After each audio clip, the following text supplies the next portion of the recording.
దేవునికి స్తోత్రము కలుగును గాక. ఈ వాక్యాన్ని వీక్షిస్తూ అనేక మందికి ఫార్వర్డ్ చేస్తున్న ప్రియ అక్క చెల్లెలకు, అన్నదమ్ములకు, దేవుని పిల్లలైన మీ అందరికీ కూడా నా హృదయపూర్వక వందనాలు. దేవుడు మిమ్మల్ని, మీ కుటుంబాలను, అలానే నూతనంగా సబ్స్క్రైబ్ చేసిన బిడ్డలను, చేసి ఉన్న బిడ్డలను, ఈ వాక్యాన్ని క్రమం తప్పకుండా వీక్షిస్తూ అనేక మందికి ఫార్వర్డ్ చేస్తూ వాళ్ళు కూడా ఆత్మీయ జీవితంలో బలపడటానికి కారకులైన మీ అందరికి కూడా నా హృదయపూర్వక వందనాలు. దేవుడు మీ కుటుంబాలను నూతన సంవత్సరం దీవించి ఆశీర్వదించి మునుపటి కంటే అత్యధికమైన ఆశీర్వాదాలతో మిమ్మల్ని దేవుడు నింపుగాక. ప్రియులారా, ఈరోజు మనం ఒక చిన్న మాట ఒకటి నేర్చుకుందాం. క్రైస్తవ జీవితంలో మనకేం కావాలి? క్రైస్తవము అంటే, క్రైస్తవులు అంటే ప్రభువైన క్రీస్తులో ఉన్నవారు, క్రీస్తును వెంబడించేవారు, క్రీస్తుతో నడిచేవారు, క్రీస్తులో బ్రతికేవారు అని చెప్తుంది. మనం ఏమంటామంటే ఫ్యాషన్గా మీరు ఎవరంటే క్రిస్టియన్స్ అంటాం, కానీ నిజంగా ఆ క్రీస్తు సారూప్యత, ఆ క్రీస్తు ప్రేమ మన యందు ఉండదు. అందరిలో అని నేను అనను, కానీ కొందరిలో. అయితే నిజంగా క్రీస్తు సారూప్యత కలిగిన వాడు ఎలా ఉంటాడు? ఒక బలమైన విశ్వాసిగా, ఓ విశ్వాస యోధులుగా ఉంటారు. ప్రియులారా, భక్తులు ఎందరో ఉన్నారు చెప్పుకోవడానికి విశ్వాసం గురించి. ప్రారంభ దశలో, పూర్వకాలం, ఈ సృష్టి ఆరంభములో ఒక వ్యక్తి గురించి ప్రత్యేకంగా మాట్లాడుతున్న మాట చాలా అద్భుతాన్ని కనపరిచింది. నేను శుక్రవారం కూడా విశ్వాసం గురించి చెప్పాను. ఆ విశ్వాసం గురించి ధ్యానం చేస్తున్నప్పుడు నాకు అనిపించింది, ఇంత బలమైన కార్యాలు దేవుడు చేస్తున్నాడు అంటే విశ్వాసము ఎంత ప్రాధాన్యత సంతరించుకుంటుంది క్రైస్తవ జీవితంలో అని నాకు ఈ విశ్వాసం గురించి కొన్ని దినాలు బలంగా మాట్లాడదామని దేవుడు ఇచ్చిన తలంపుతో ఈరోజు మీకు ఈ వాక్యాన్ని బోధించడానికి సిద్ధంగా ఉన్నా. హెబ్రీ సంఘానికి అపోస్తలుడైన పౌలు 11వ అధ్యాయంలో విశ్వాసం గురించి చాలా అద్భుతంగా సంఘానికి రాశాడు. ప్రారంభ వచనాల నుంచి కొన్ని మాటలు, అనగా 4వ వచనం వరకు మనం చదువుకుందాం ఈ దిన పాఠంలో. విశ్వాసం గురించి అక్కడ ఏమి రాయబడి ఉన్నది? విశ్వాసం గురించి పౌలయ్య సంఘానికి ఏం చెప్తున్నాడు? ఈ విశ్వాసం గురించి ఆయన బోధ చేస్తూ చాలా మందికి విశ్వాసం అంటే ఏంటి? ప్రియులారా, గమనించాలి. విశ్వాసము వేరు, నమ్మకం అనే పదం వేరు. ఎందుకు వేరు అని నేను అన్నాను అంటే, నాకు తెలిసిన పరిధిలో విశ్వాసము అది మనసుకు సంబంధించినది. విశ్వాసం అనేది మనసుకు సంబంధించినది, నమ్మకం అనేది శరీర క్రియకు సంబంధించినది. భార్యాభర్తలు ఇద్దరు వివాహ సమయంలో ప్రామిస్ చేసుకుంటారు, నేను కడవరకు, అంటే వ్యాధి ఎందును, ఆరోగ్యమెందును, కష్టములోను, దుఃఖములోను, సుఖములోను, సౌఖ్యములోను నిన్ను విడువక ఎడబాయక నీతో ఉందునని. తర్వాత పదం మీరు చెప్పాలి. నీతో ఉందునని. అందరు చేశారా? పెళ్ళిళ్ళైన వాళ్ళందరూ మేమేదో ఉత్తమర్థంగా చేసామంటారా? ఎవరైనా సరే చేయాల్సిందే, అవునా? నిన్ను విడువను ఎడబాయను, నీతో జీవితాంతము ఉంటాను. ఎవరు ఎదుటి ప్రమాణం చేస్తున్నావు అంటే సంఘం ఎదుట, దేవుని ఎదుట, దైవజనుల ఎదుట అని కూడా మనం స్పష్టంగా చెప్తాం. ఇది ఎలా ఉండిద్ది అని అంటే, అప్పటి వరకు కూడా ఒకరినొకరు పరిచయాలు కాకపోవచ్చు భార్యాభర్తలు బహుశా, కానీ భార్యకు భర్త మీద నమ్మకం ఉంటుంది. నమ్మకం ఉండబట్టే ఆయన ఒంటరిగా ఎక్కడికైనా తీసుకెళ్ళినా అడుగులు వేస్తూ వెళ్ళింది. అదేవిధంగా భార్య మీద నమ్మకం భర్తకు ఉండిద్ది కాబట్టి ఆమె ఏం చేసినా నమ్ముతాడు. నా భార్య నా క్షేమం కోరుకుందని నమ్ముతాడు. అంటే ఇది క్రియారూపానికి సంబంధించినది. నమ్మకం అనేది ఖచ్చితంగా మా ఆయన ఖచ్చితంగా ఈరోజు పలానా వస్తువు తీసుకొస్తాడు అనేది. కానీ ఇక్కడ నమ్మకానికి విశ్వాసానికి చాలా దగ్గర సంబంధం కూడా కలిగి ఉన్నది. మన ఆత్మ ద్వారా లేక మన హృదయపూర్వకముగా ఏదైతే ఇది ఫలానాది నాకు జరుగుతుంది, ఫలానాది మా తండ్రి గారో లేక మా తల్లి గారో లేక మా అన్నయ్యో మా అక్కో మా చెల్లో మా తమ్ముడో లేక నా భార్యో లేక నా భర్తో ఖచ్చితంగా సాయంకాలానికి ఇది కార్యము జరిగి ఇది పని తీసుకొని వస్తాడు, నాకు కావలసిన వస్తువుని తీసుకొని వస్తాడు అని మన హృదయపూర్వకంగా విశ్వాసంతో ఆ వస్తువు వైపు మీద ఎదురు చూస్తున్నాము అంటే ఆ కార్యం అక్కడ జరిగిపోయిందని నమ్మితేనే.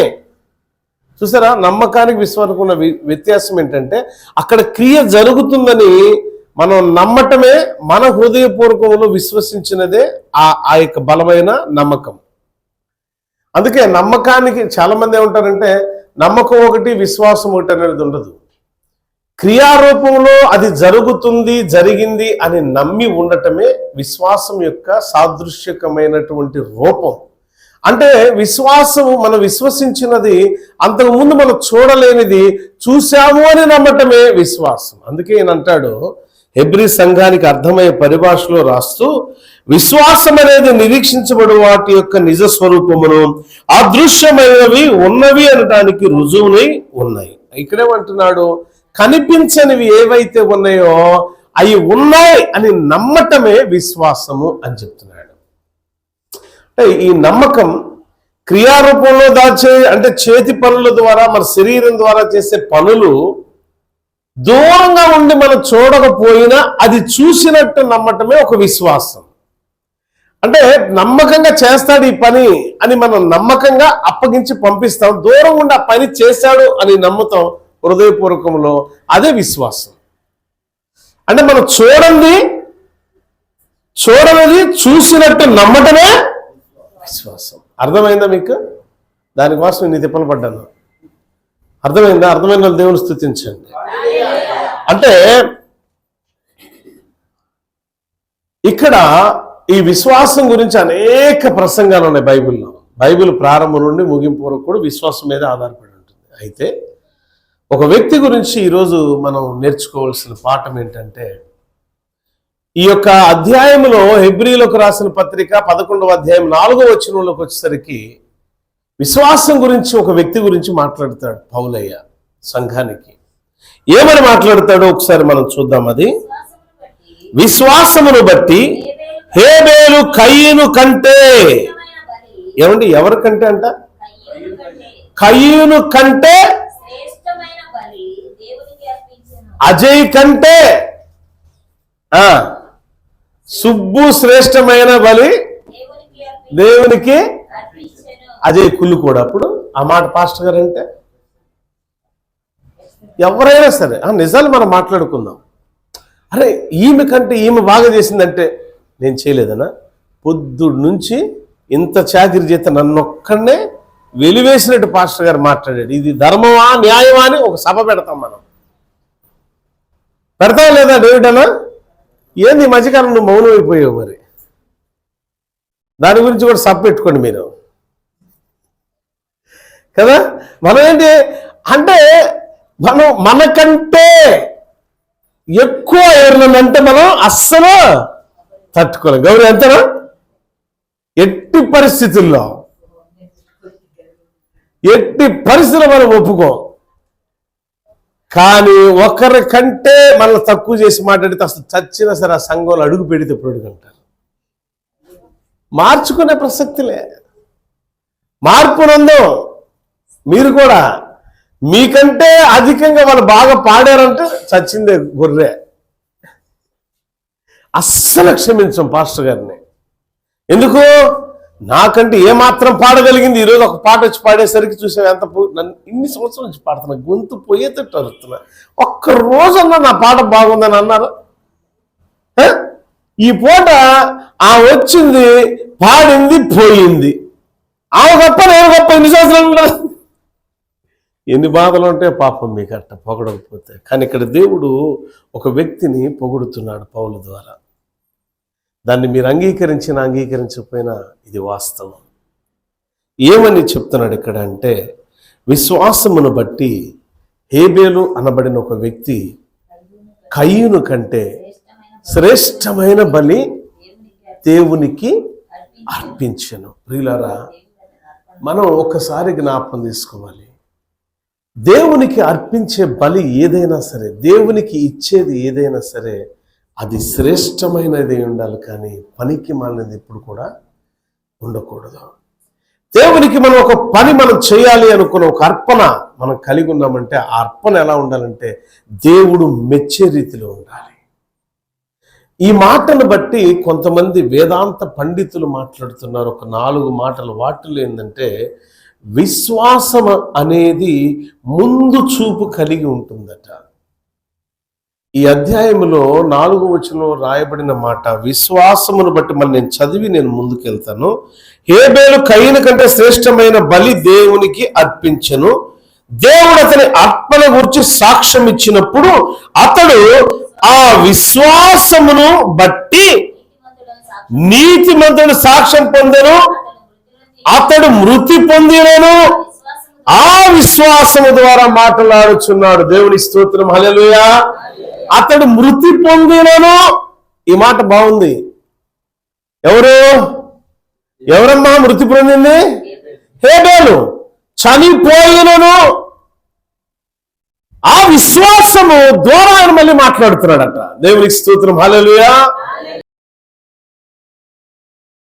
విశ్వాసం అది ఏ విశ్వాసం ద్వారా మాట్లాడుతున్నాడు అంటే శ్రేష్టమైన బలి అర్పణ చేయటానికి ఎప్పుడైతే సంసిద్ధుడై ఉన్నాడో ఆ సంసిద్ధత కలిగిన మనసుకు ఒక ముందు చూపు ఉన్నది. నీకుందా ముందు చూపు? అసలు విశ్వాస జీవితంలో మనం టక్కన బైబిల్ పట్టుకొని వచ్చేస్తున్నాం. అసలు మనకు ఒక ముందు చూపు ఉన్నదా?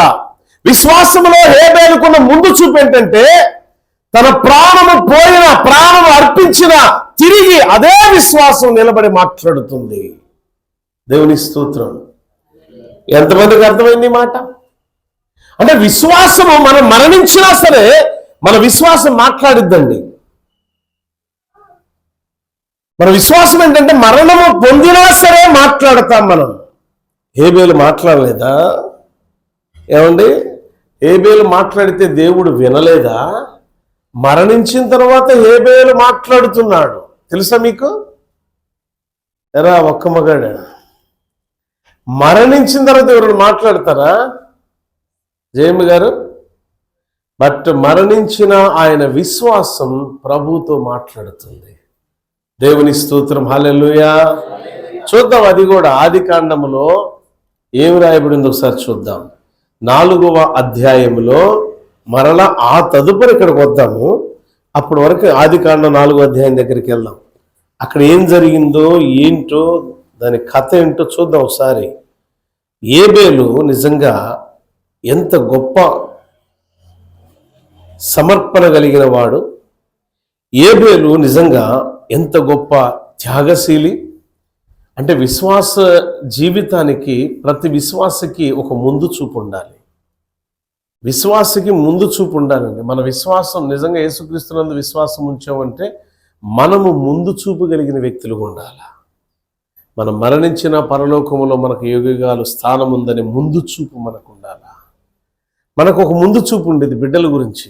ఉండిద్దా ఉండదా? ఏ తల్లికైనా ఏ తండ్రికైనా ముందు చూపు ఉండిద్దా లేదమ్మా? పిల్లల గురించి ముందు చూపు ఉండదా? ఉండిద్ది. నిజమే, నాకు ఉండిద్ది ముందు చూపు. నా పిల్లలకి ఇలా ఇలా మనం అలా అలా అంటే వీళ్ళకి ఏముండి తెలుసా? వెనక చూపు ఉండేది మన పిల్లలకి. హేబేలు గురించి రాయబడిన ఈ మాటలు చాలా అద్భుతకరంగా ఉన్నాయి. రక్తము మాట్లాడుతుంది అంటే ప్రాణమే మాట్లాడుతుంది, ఆయన స్వరమే మాట్లాడుతుంది. ఎలా అంటే విశ్వాసం ద్వారా దేవునితో. ఓకే, నేను అంటాను ముందు చూపు అనేది విశ్వాస జీవితంలో చాలా మందికి లేదు, కానీ హేబేలుకి ముందు చూపు. హేబేలుకి ముందు చూపు ఉంది. ఆ ముందు చూపు హేబేల్ని గొప్ప త్యాగమూర్తిగా అనొచ్చు, లేకపోతే త్యాగవంతుడుగా చేసింది. అటువంటి ముందు చూపుతో ఉన్న హేబేలు గురించి ప్రభువు మాట్లాడిన ఒక మాట 4వ అధ్యాయంలో చదువుకుంటేనే మనకు అర్థమవుతుంది ప్రియులారా. చదువమ్మా. నీవు చేసిన పని ఏమిటి? కయ్యను అడుగుతున్నాడు. నీ తమ్ముని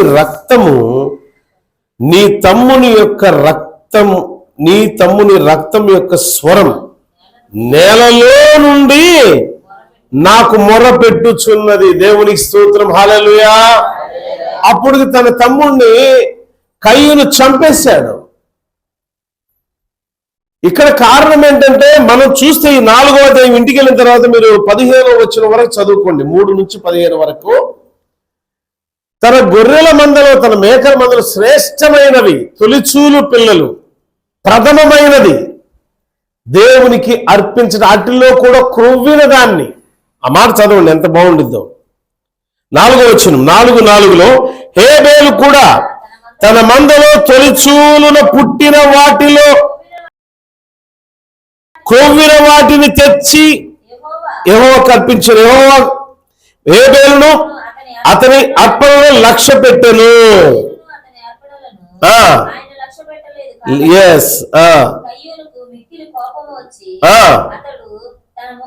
చిన్నబుచ్చుకొనగా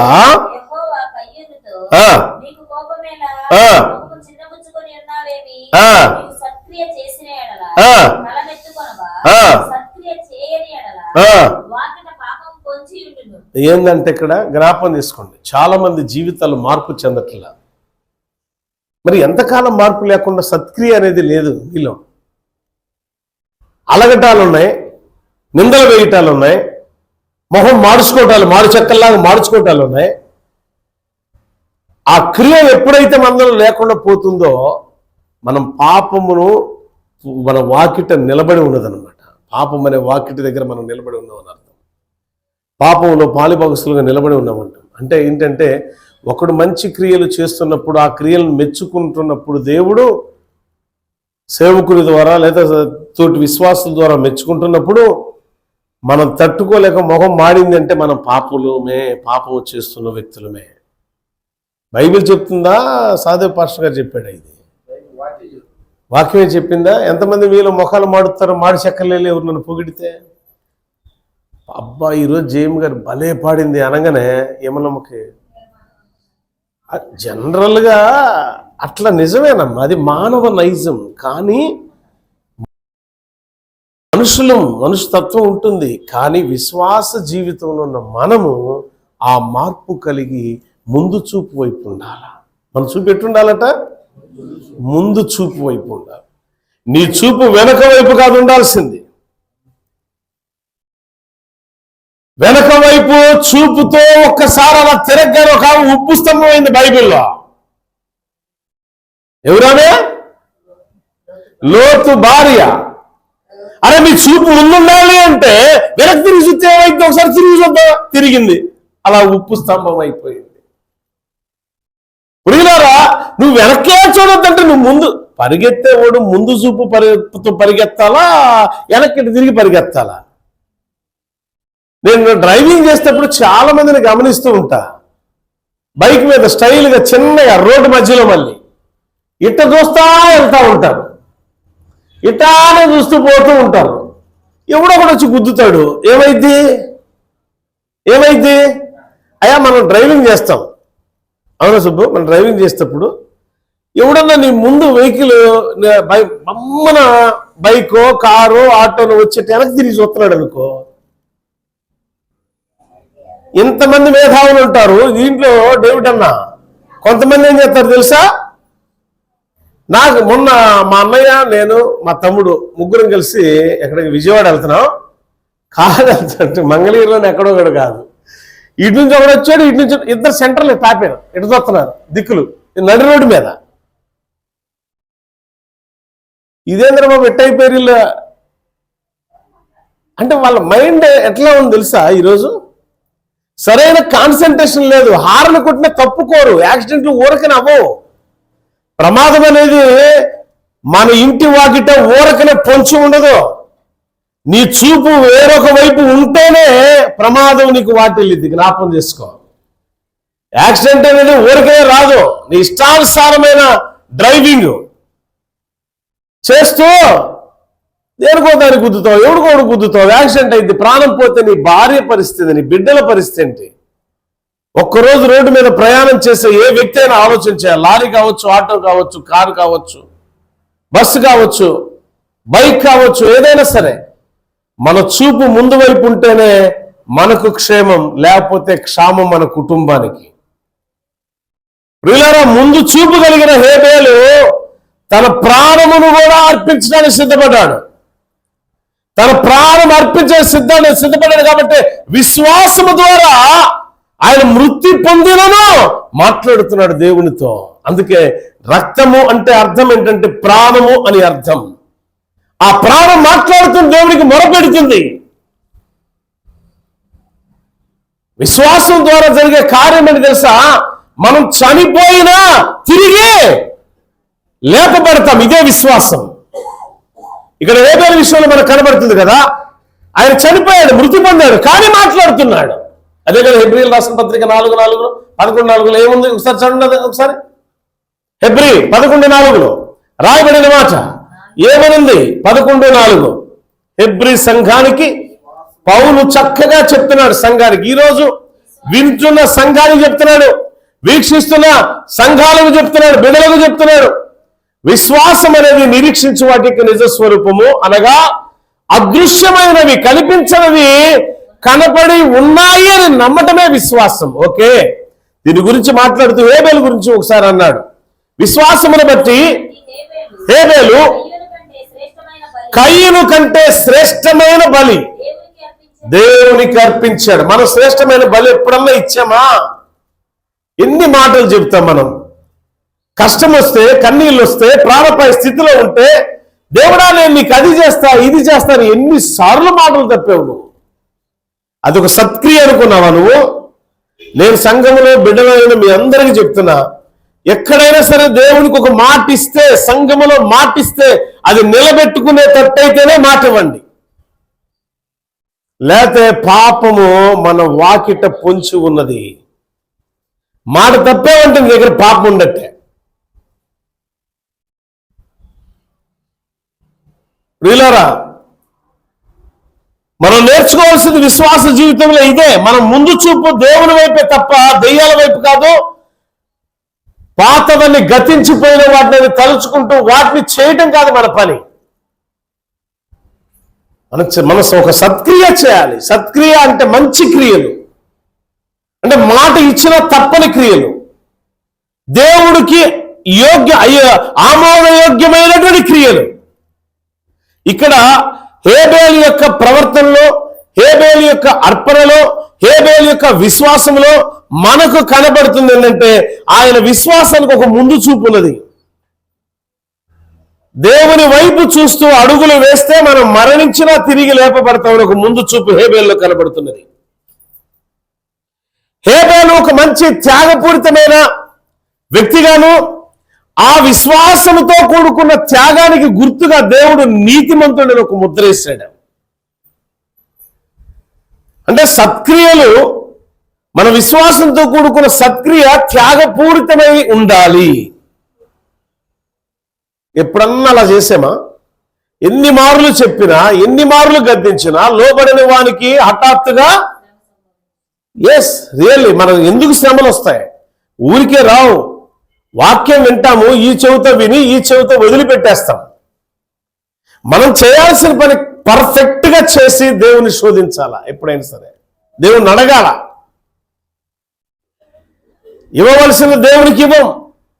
శ్రేష్టమైన బలి ఇచ్చాడు విశ్వాసంతో. చేసేది విశ్వాసంతో చేయాలి, అవిశ్వాసంతో కాదు. మళ్ళా నువ్విచ్చే కానుకైనా, నువ్విచ్చే అర్పణైనా, నువ్విచ్చే ప్రాణార్పణతో కూడుకున్నది ఏదైనా సరే, అంటే నీ హృదయపూర్వకంగా ఇచ్చే ఏ అర్పణైనా సరే అది ఎలా ఉండాలి అని అంటే ఒక త్యాగపూరితమై ఉండాలా.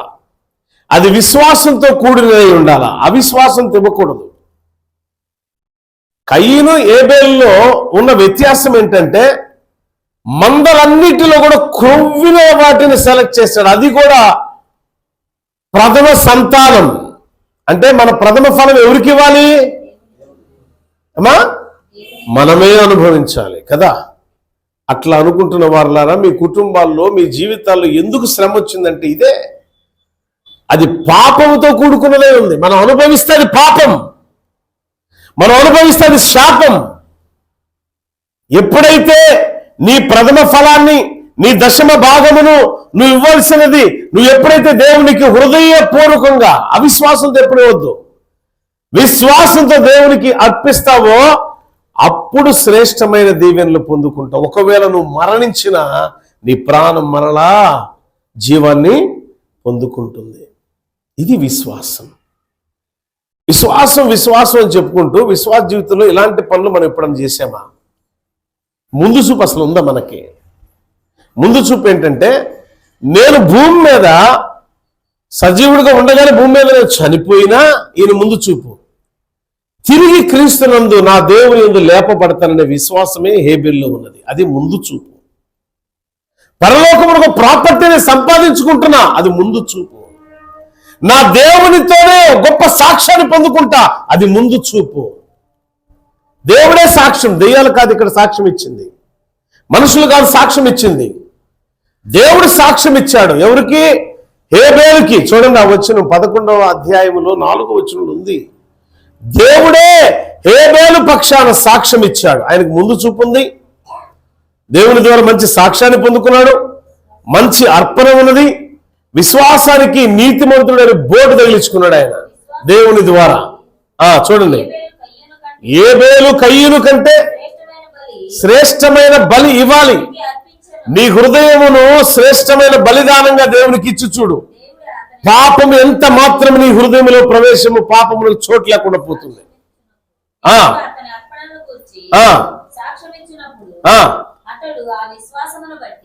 దేవుడు ఆయన అర్పణ గురించి ఏమిస్తున్నాడంటే, దేవుడు దేని గురించి సాక్ష్యం? అది ఏ అర్పణమ్మా? అర్పణ. అంటే నువ్వు ఇచ్చే అర్పణ గురించి ఎవరు సాక్ష్యం చెప్తారు తెలుసా? పాస్టర్ గారు కాదు సాక్ష్యం చెప్పేది, జనం కాదు సాక్ష్యం చెప్పేది, లోకం కాదు సాక్ష్యం చెప్పేది, దేవుడు కాదు సాక్ష్యం చెప్పేది. స్వయంగా ఆది సంభూతుడైన దేవాది దేవుడే నీ గురించిన సాక్ష్యం చెప్తాడు. ఏమనే? శ్రేష్టమైనది ఆ బిడ్డ ఒప్పుకుంది అని అంటే పర్ఫెక్ట్ గా ఆ కానుక అలా తీసుకొచ్చి ఇచ్చింది, ఆ అర్పణ అలా తీసుకొచ్చి ఇచ్చింది. ఏం ఒప్పుకున్నాడు హేబేలు? నా మందలో శ్రేష్టమైన వాటిని. ఇంకొక మాట అన్నాడంట హేబేలు, దేవుని కొరకు నా ప్రాణమైన ఇస్తానని. ఇచ్చి చూశాడు. చూసావా? అంటే ఇచ్చాడు కాబట్టి తిరిగి ఆ ప్రాణాన్ని దేవుని ద్వారా మళ్ళా పొందుకున్నాడు. ఎలా? విశ్వాసం. అందుకే ఆ విశ్వాసం ద్వారా ఆయన మాట్లాడాను. చప్పట్లు కూడా దేవుని స్తుతిద్దాం. విశ్వాసం చేసే పని ఏంటంటే ముందు చూపును కలుగు చేస్తుంది. విశ్వాసం దేవుని ద్వారా గొప్ప సాక్ష్యాన్ని ఇస్తుంది. విశ్వాసంతో కూడా అర్పణ దేవుడే మన కొరకు సాక్ష్యం ఇస్తాడు. విశ్వాసం గొప్ప త్యాగపూరితమైన అర్పణను కలుగజేసేటట్టు చేస్తుంది. ఇవ్వాలని మనసు మనకు కలిగేటట్టు చేస్తుంది. అంటే త్యాగపూరితమైన అర్పణ మనం ఇవ్వాలి అంటే మనలో ఏముండాలి? ఫస్ట్ అందరు చెప్పండి. ఇప్పుడు మనం అంటా విశ్వాసం గురించి ఆవగింజంతన్నా కన్నీరు పెట్టి ప్రార్థన చేస్తాం. ఆవగింజంత విశ్వాసమైన నాకు లేదు ప్రభు. ఆవగింజలంతలో కనీసం అణువంత కూడా ఉందో లేదో తెలియదు. ఆ విశ్వాసం ఉండాలి అంటే, ఆ విశ్వాసం ఉన్న వ్యక్తులు ఎలా ఉంటారంటే త్యాగం చేస్తారండి. త్యాగం చేస్తారు. నా సంపాదనలోని దశమ భాగమును నేను దొంగిలించే దొంగవలే ఈ రోజు నుంచి నేను ఉండకూడదు. నా పొలము పంటలో ఉన్నటువంటి ప్రథమ ఫలం నేను దొంగిలించే వ్యక్తిగా, దొంగిలించే వాడిగా ఉండకూడదు. ఇదిగో నా దేవునిది, ఇది నాది కాదు. ఈ త్యాగపూరితమైన విశ్వాసంతో కూడుకున్న అర్పణను కూర్చి నీ విషయంలో సాక్ష్యం చెప్పేది ఎవరంటే ఎవరట? దేవాది దేవుడు. నువ్వు అలా ఉన్నావా? దేవుడు నీ గురించి సాక్ష్యం చెప్తున్నాడా? ఏమ్మా? 2010వ సంవత్సరం దేవుడు స్వయంగా నాతో మాట్లాడాడు. డిసెంబర్ 23 2010 తెల్లారితే పొద్దున్న వెళ్ళిపోయి నాకెవరైతే డోనర్స్గా ఉన్నారో వాళ్ళ దగ్గర డబ్బులు వసూలు తీసుకొని రావాలి, ఇండియాకి వచ్చేసేయాలి డబ్బు తీసుకొని. తెల్లవారుజాము 3 గంటలకు దేవుడు నాతో మాట్లాడాడు. బిడ్డా అని నా తల ఇలా నురుముతూ బిడ్డా అని లేపాడు. తండ్రి అన్న, ఇక్కడ నుంచి నువ్వు ₹1 నువ్వు తీసుకెళ్ళొద్దు ఇండియా దేశానికి అన్నాడు. అన్నప్పుడు అదేంటి నాకన్నీ నా జీవితం అంతా మారిపోతుందని సంతోషపడ్డా. తండ్రి నువ్వు అట్టంటే అట్టా ఎందుకు తీసుకెళ్ళకూడదు చెప్పు అన్న.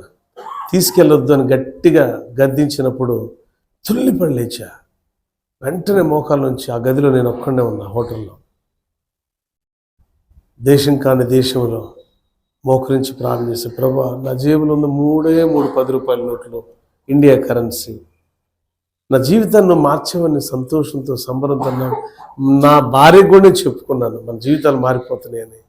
ఇలాంటి పరిస్థితుల్లో నువ్వు వద్దు అన్నావు, ఏంటో కారణం చెప్పు ప్రభా అని ప్రార్థించి పడుకున్నా. మరలా దేవుడు వచ్చాడు. ఇంతవరకు హ్యాండ్స్ ఇది ఎట్లా మడతేసిందో అలా హ్యాండ్స్ కనపడుతున్నాయి. ఇలా చేయి పెట్టాడు, అంటే మడతేసిన హ్యాండ్ కాదు, ఇంతవరకు అలా చేయి పెట్టి మళ్ళీ బిడ్డ అన్నాడు. లేపాడు. లేచా. తండ్రి ఎందుకు అలా వద్దన్నారో ఒక్కసారి చెప్పరా అన్న. నేను కావాలా, నువ్వు కోరుకున్నదంతా కావాలా అన్నాడు.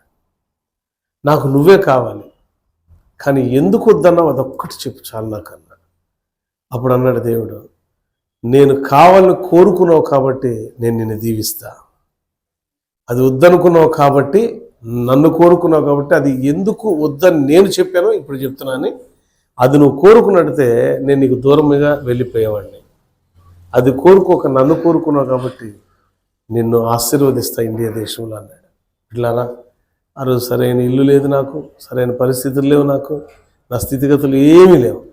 ఆ రోజు నా దేవునికి ఇచ్చిన కమిట్మెంట్ చాలా. కొంతమంది దుర్మార్గులు, దుష్టులు, పాపంతో కూడుకున్న వ్యక్తులు ఎన్ని రకాలుగా ఎన్ని మాటలు నా గురించి అనుకున్నా సరే, ఐ డోంట్ కేర్. నేను నమ్మింది దేవుణ్ణి, నా విశ్వాసం ముందు చూపు దేవుని వైపే.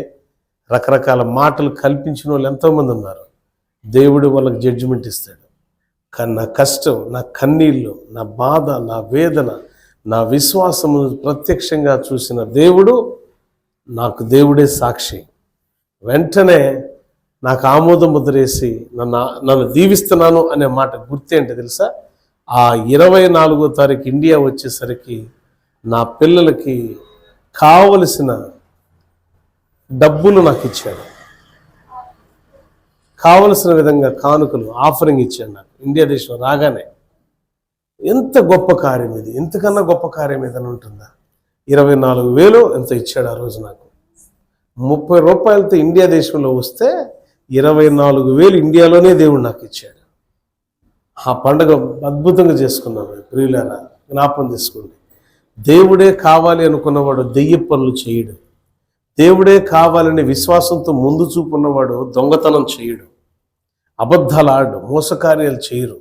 మీరు చాలామంది ఏం చేస్తారంటే, ఈ రోజుల్లో మనం ఎంత నీతిగా ఉండ మన మీద బుర్ర జల్లటానికే ప్లాన్ చేస్తారు. కూటి కోసం కోటి విద్యలు. వాళ్ళ విద్య ఏంటంటే నీతిమంతుల మీదే వేస్తూ ఉంటారు. అందుకే ఏ కుటుంబం కూడా దేవుని పిల్లల మీద నిందలు వేసే ఏ కుటుంబం దీవెనకరంగా మార్చబడదు. ఇక్కడ కయ్యూను చేసేది ఏంటంటే నిందలు కాదు, లేకంగా రక్తం పంచు పుట్టిన తమ్ముడిని చంపి పడేసాడు. తట్టుకోలేక ఈర్ష్య. దేవుడు నా తమ్ముడు అర్పణ స్వీకరించాడు కానీ నాదెందుకు స్వీకరించలా? దేవుడు నా తమ్ముడు దాన్ని అంగీకరించాడు కానీ నన్ను ఎందుకు అంగీకరించలా? కారణం ఏంటంటే కయ్యూనులో సత్క్రియ లేదు, మంచి క్రియలు లేవు. నువ్వు మంచి క్రియలు లేకుండా నువ్వు ఎంత అర్పించినా లేదు, నీ అర్పణ స్వీకరించబడదు, నీకు సాక్షిగా దేవుడు నిలబడ్డు. ఓ విశ్వాసి, నువ్వు నేర్చుకోవాల్సింది ఏంటంటే మంచి క్రియలలో మొట్టమొదటి అర్పణ. ఏం అర్పణది? అమ్మా, మన దగ్గర ఉన్న డబ్బులు మొత్తం తీసుకెళ్ళి అర్పించాలి కదా. పాస్టర్ గారు ఈ మాట చెప్పకపోయినా చెప్పాడని కామించుకోవటం కదా. ఆ 4 దేవుడే కోసివేయునుగాక. ఉన్నది లేనట్టు, లేనిది ఉన్నట్టు చెప్తే ఖచ్చితంగా 2025లో దేవుడు ఉగ్రత అలా వచ్చింది ఆ కుటుంబాల మీదకి. ఉన్నది లేనిట్టు లేనిది ఉన్నట్టు క్రియేట్ ఎవరైతే చేస్తారో, కయ్యను ఏ విధంగా శిక్షించబడ్డాడో, ఏ విధమైన శాపగ్రస్తుడయ్యాడో ఆ శాపం వస్తుంది వాళ్ళ మీద. చూసుకోండి, 15వ వచనం వరకు చదువుకోండి. 4వ అధ్యాయం 3 నుంచి 15 వరకు చదివితే కయ్యను ఏ రీతిలో శపించాడంటే దేవుడు, ఆ శాపానికి కయ్యను అన్నాడు కదా, అయ్యా ఇలాంటి శాపగ్రస్తమైన పరిస్థితులకు నేను దిగజారిపోయాను కదా, నన్ను ఏదో ఒక మనుషుడు చంపును గాక అన్నాడు. దేవుడు చెప్తున్నాడు, చంపితే నిన్ను చంపినోడు రెట్టింపు శాపాన్ని మోస్తాడు, అందుకే నిన్ను ఎవడు చంపడం, నీ సావు నువ్వు సావాల్సింది అన్నాడు. అటు సావు రాదు, బతకను చేత కాదు.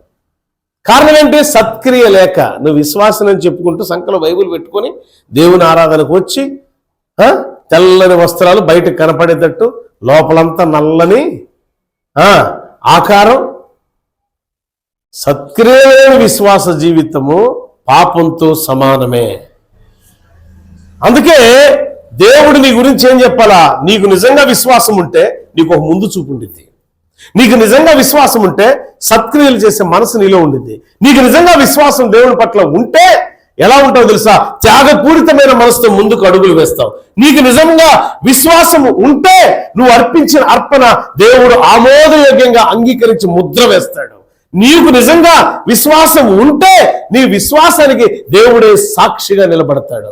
నీకు నిజంగా విశ్వాసం ఉంటే నీ యొక్క ప్రాణము ఈ లోకములో ముగించి వెళ్ళిపోయిన తర్వాత కూడా నీ ప్రాణం తిరిగి మాట్లాడుతుంది. అంటే తిరిగి నువ్వు లేపబడతావని అర్థం. విశ్వాసం ఎన్ని కార్యాలు చేసి తెలుసా? దేవుని యందు పరిపూర్ణ విశ్వాస జీవితంతో నడిచేవాడు ప్రాణాన్ని కోల్పోయాడు, కానీ ఆ ప్రాణమే విశ్వాసం ద్వారా మాట్లాడుచున్నది అన్నది వాక్యం. మనకుందా విశ్వాసం? అంతా దొంగ బుద్ధి. హృదయంలో ఎంత కుళ్ళు ఉంటుంది మనకి, ఎన్ని కుట్రలు ఉంటాయి మనలో, ఎన్ని విద్వేషాలు ఉంటాయి మనలో, ఎంత గర్వపు మాటలు ఉంటాయి మనలో, ఎంత అహంకారంతో కూడుకున్న ప్రవర్తన ఉంది మనలో. ఇది సత్క్రియకి సంబంధించినదా? కానే కాదు బిడ్డలారా. ప్రాణం పోతున్నా సరే మన సత్క్రియలు మన వెంట వస్తాయనేది గుర్తుంచుకొని ముందు చూపుతో అడుగు వేయాలా. ఇది విశ్వాసికి తగినది. కనుక అట్టి అడుగులు వేసేవాళ్ళు ఎలా అంటే, ఒకటి దేవుని చేత సాక్షిగా ఉంటారు, దేవుడే అట్టి వారి గురించి సాక్ష్యం చెప్తాడు. రెండవది, అట్టివాడు నీతిమంతుడు అనబడతాడు. మూడవది, అట్టివాడు మరణించినా మాట్లాడతాడు. ఏంటంటే మళ్ళా చెప్పండి మీరు కూడా. ఒకటి, ముందు చూపు కలిగి ఉంటాడు. రెండవది, దేవుడే సాక్షిగా ఉంటాడు అటు వ్యక్తికి. మూడవది, నీతిమంతుడే ముద్ర వేస్తాడు. ఈ మూడు మనకు కావాలి అంటే విశ్వాసం లేని ఏ చూపు ఉండాలా? పైనున్న ఆకాశమందున్నా కిందున్న భూలోకమందున్నా. నిజంగా ఆ దినాలలో అంత అద్భుతమైన పాటలు పాడుకుంటూ దేవుని గొప్పగా మహింపరిచారు. మనం కూడా పాటల ద్వారా, ప్రార్థన ద్వారా, సమర్పణ కలిగిన జీవితం ద్వారా ఒక ముందు చూపుతో ముందుకు వేద్దాం. ఏంటి ఆ ముందు చూపు అంటే? తిరిగి లేపబడతామనే ముందు చూపు, దేవుడే మన పక్కన సాక్షిగా ఉంటాడనే ముందు చూపు. ఈ ముందు చూపు ఉంటే చాలు, నీ జీవితం పరిమళ సువాసన ఉండి దేవుని సన్నిధిలో పరిమళ సువాసన ఉండాలి అనుకున్న ప్రార్థన చేసుకుందాం. మహాపరిశుద్ధుడా, మహోన్నతుడా, శ్రేష్టమైన గొప్ప దైవమా, విశ్వాసి తన విశ్వాస జీవితంలో ఒక ముందు చూపు కలిగి ఉండాలి. నిజంగా మృతుడునైతిని, ఇదిగో సజీవుడిగా లేపబడి ఉన్న క్రీస్తును బట్టి, క్రీస్తు నామములో బాప్తిసం పొంది ఆయన నామమును బట్టి నడుచుకునే ప్రతి వ్యక్తికి కూడా ఒక ముందు చూపు ఉండాలి. యేసయ్య అటువంటి ముందు చూపు ఉన్న హేబేలు గొప్ప త్యాగభరితమైనటువంటి సత్క్రియలు చేశాడు. దాన్ని మీరే సాక్ష్యముగా నిలబడ్డారు. మా ముందు చూపుతో కూడుకున్న సత్క్రియలు నీ ద్వారా సాక్ష్యాన్ని పొందుకుంటాయి. మృతులైనా సరే విశ్వాసమును బట్టి సజీవులుగా లేపబడి ముఖాముఖిగా మాట్లాడగలుగుతాం. ఇటు విశ్వాసంతో కూడుకున్న క్రియలు మా విశ్వాస జీవితంలో చేయడానికి కృప చూపి సహాయం దయచేయమని విశ్వాసం చేసే మేళ్ళు నీతిమంతులుగా తీర్చబడతాం. విశ్వాసము ద్వారా అనేక బలమైన కోట గోడలు కూడా కూల్చివేయబడ్డాయి. విశ్వాసి సత్క్రియలు కలిగి ఉండాలి. సత్క్రియలు లేకుండా నేను విశ్వాసిని అని అనుకుంటే ఎంత మాత్రం అది విశ్వాసమును బట్టి కరెక్ట్ కాదు. విశ్వాసి సత్క్రియలు చేయటం ద్వారా నీ ద్వారా సాక్షి పొందుతాడు, నీతిమంతుడు ఉంటాడు, తిరిగి లేపబడతాడు.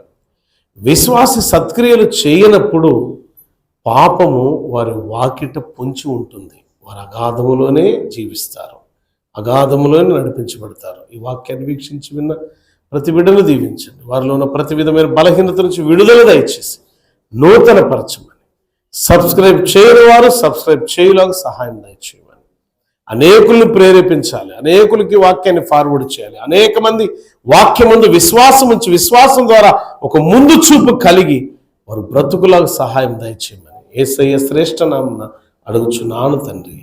Amen. God bless you all. దేవుడు మిమ్మల్ని మీ కుటుంబాలు దీవించుగాక. ఆమెన్.